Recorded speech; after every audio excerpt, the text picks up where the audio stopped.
కృష్ణుడు మరియు కాళీయ నాగుని కథ పౌరాణికంగా ఎంతో ప్రసిద్ధి. ఈ కథ శ్రీవేణి నది ఒడ్డున జరిగిన ఒక అద్భుతమైన ఘటనకు సంబంధించినది. బృందావనంలోని యమునా నది కిందట కాలంలో చాలా పరిశుభ్రంగా ఉండేది. కాని ఒక సమయంలో కాళీయ అనే విషపూరిత నాగుడు అక్కడ నివసించడం ప్రారంభించాడు. అతని శరీరం నుంచి నదిలో విషం కారుపడడం వలన నది నీరు కాలుష్యం చెందింది. చుట్టుపక్కల జీవజాలం నశించింది.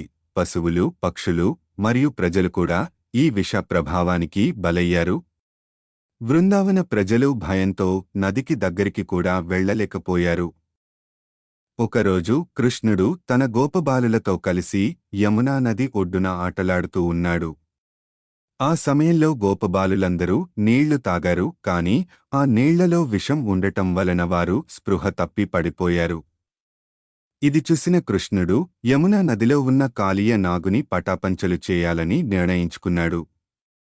కృష్ణుడు నదిలోకి దూకి కాళీడి మీద నాట్యం చేయడం ప్రారంభించాడు. కాళీయ తన పెద్ద పెద్ద ఫణాలతో కృష్ణుడిని పీల్చివేయడానికి ప్రయత్నించాడు. కాని కృష్ణుడు ఆ నాగుని ఫణంపై ఎక్కి నాట్యమాడాడు. కృష్ణుని నాట్యంతో కాళీయ ధైర్యం కోల్పోయాడు. అతని భార్యలు కృష్ణుని ప్రార్థించడం ప్రారంభించారు.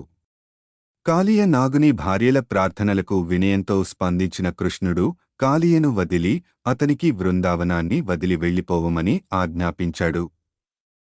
కాళీయ తన కుటుంబంతో కలిసి నదిని వదిలి వెళ్లి సముద్రంలో నివాసం ఏర్పరచుకున్నాడు.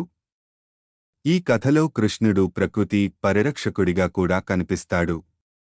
ఆయన యమునా నదిని కాళీయ నాగుని విషం నుండి రక్షించి ప్రజలకు పరిశుభ్ర జలాన్ని అందించాడు.